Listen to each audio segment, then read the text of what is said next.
and in a similar way we will tie the other sutures. So as already discussed and emphasized that you don't need this air knotting because there's no need of the growth factor, and you tie these anastomosis, tie these sutures at 12 o'clock. Again 6 to 8 knots under continuous jet of water.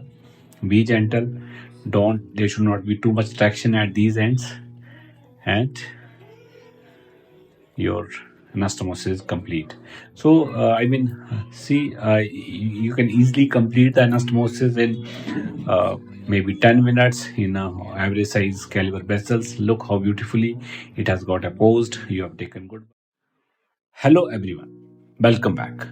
So in the vascular anastomosis course, this will be fourth video, and in this video we will showcase and demonstrate the continuous arterial anastomosis technique in a PTFE graft. And as I said earlier, we will also showcase or try to showcase all these steps in porcine specimen also, so stay tuned. So the points which we have already discussed in previous three parts, or the theoretical rationale how to do suturing. So we will not go through all the nitty-gritty details, and it is highly desired and requested that viewers please watch all those videos before joining us here if you have not watched already the three foundation videos before this video. Please read the detailed disclaimer in description of this video, and these videos are meant for education purpose and information only, and it's not a substitute for professional advice and professional training. For an exclusive and early access to our premium high definition content, viewers can download our app available for Android and iOS, or can join the channel membership. The link for everything is given in the description of this video. So I'll not waste much time in the things or point we have already discussed, the various anastomotic technique, the requirements of the fine instrument, the castroviso, the rider, the briefly the theoretical rationale, the different type of technique, continuous versus interrupted, the advantage and disadvantage of one over the other. We have already discussed in a length, and the relevant good articles I have already discussed. So do watch them. Do watch the previous video. Read the relevant articles to have a comprehensive understanding of the this arterial anastomosis technique.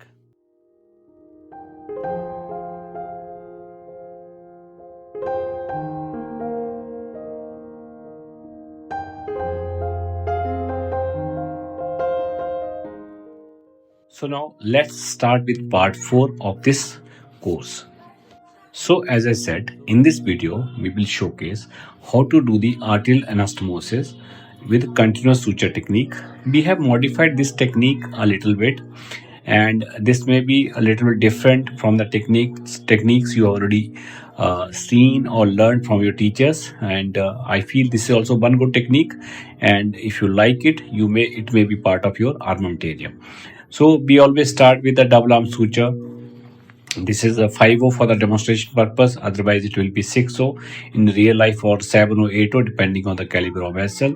So B from the farther end, that is 12 o'clock, and I came inside out on both the end. So both my needles are now outside the afferent and efferent limb. So for the understanding purpose, the graft on your right side is the afferent, and graft on the left side will be your efferent.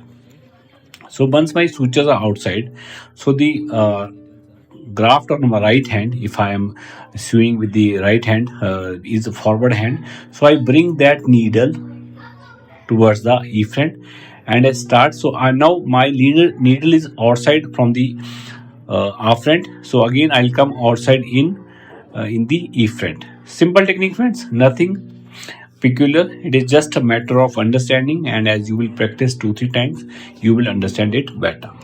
The basic tenets of safe arterial anastomosis: not to touch the intima, always hold the this adventitia you have to follow.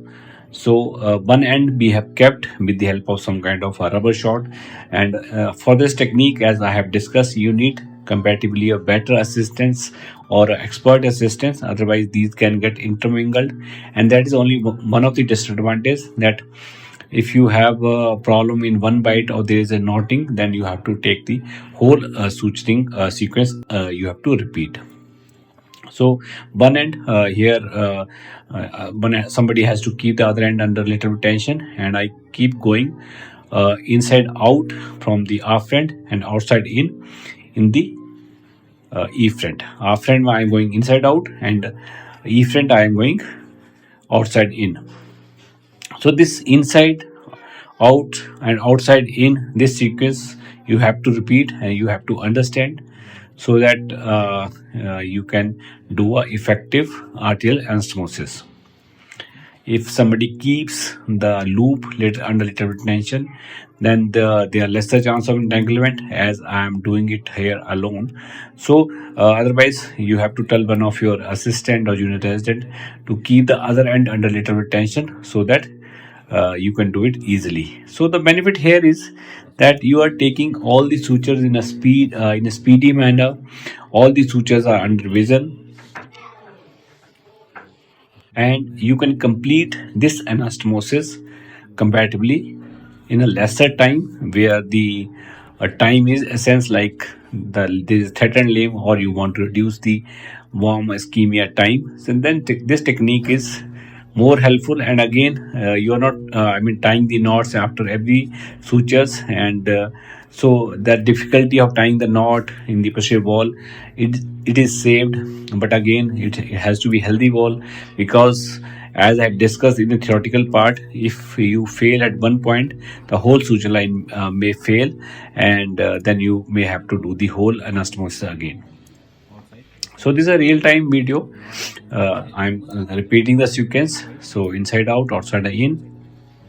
Then I started from the outside, and I leave the needle outside. So this is my last bite, and you simply pull, apply little bit of traction. This is a monofilated suture. Don't apply too much traction, and it will beautifully oppose.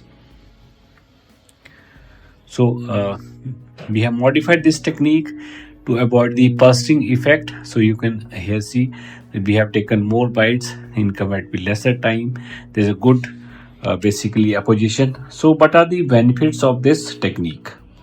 So the first advantage is this suture technique is really helpful when you are dealing in a time critical situation like trauma surgery. You are dealing with a limb salvage, vascular injury repair, or rapid revascularization is essential like transplant surgery to reduce the warm ischemia time. Second will be in small to medium size caliber arteries, especially when the lumen needs to be preserved with minimal irregularities, so you're not tying multiple knots.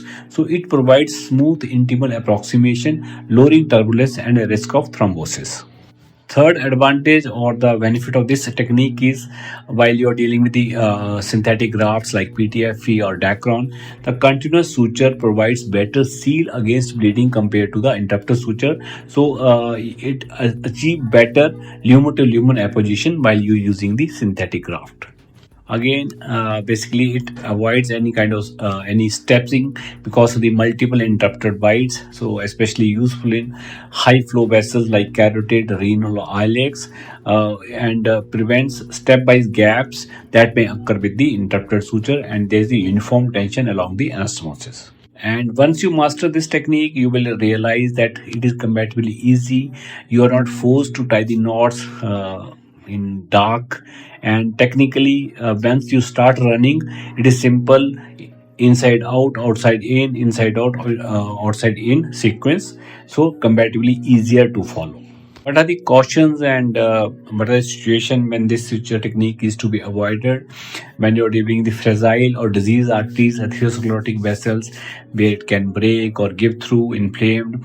So interrupted suture is safer as it allows, basically as I discussed, localized adjustment. You can take more bite in the next suture. You can always correct your mistakes in the next suture. And if you're not being careful while using the continuous suture technique, there can be bursting effect which can lead to the narrowing of the lumen, and there can be turbulence that can lead to the thrombosis.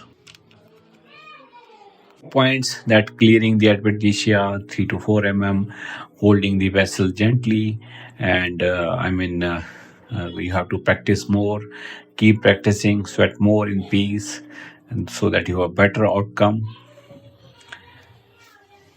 And don't forget to check out the previous videos in this series, type part 1, part 2, part 3.